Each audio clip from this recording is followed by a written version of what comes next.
તારીખ 27/11/2025ના રોજ Danilimda police station વિસ્તારમાં આવેલા સંતોષનગર, જે 4 માળના મકાનો ધરાવતી વસાહત છે, ત્યાં રહેતી એક માનસિક અસ્થિર યુવતી રાત્રિના સમયે એને ખાંસી આવતી હોય એ પોતે એના ઘરની બહાર નીકળેલી હતી. એ સમયે એક અજાણી વ્યક્તિ જે 2 વ્હીલર લઈને આવેલી અને એ વ્યક્તિને જે માનસિક અસ્થિર જે યુવતી હતી એને એવું કીધું કે હું તને દવા અપાવું છું એમ કહી અને એ 2 વ્હીલર ઉપર બેસાડી અને નજીકમાં આવેલા ખુલ્લા ગ્રાઉન્ડમાં લઈ ગયેલો અને ત્યાં એની સાથે દુષ્કર્મ કરેલું અને પાછો એના ઘર નજીક એને છોડી ગયેલો. જે પણ શક્ય પોસિબલ ઇનપુટ મળી શકે છે ઇલેક્ટ્રોનિક સીસીટીવી માધ્યમથી, અન્ય ટેકનિકલ સોર્સિસથી અથવા તો હ્યુમન સોર્સિસથી, એ આધારે આરોપીની ઓળખ કરી અને આરોપીને અટક કરવામાં આવેલો છે.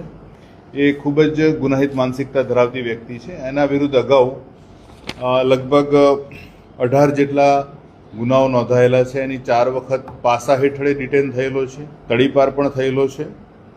પશુઘાતકીપણાના 8 ગુના નોંધાયેલા છે. મારામારીના, વાહન ચોરીના, હથિયાર રાખવાના અને પ્રોહિબિશનના અને જાહેરનામા ભંગના પણ ગુના નોંધાયેલા છે. Grow your business with Home Infotech Solution, your partner for smart, reliable IT service.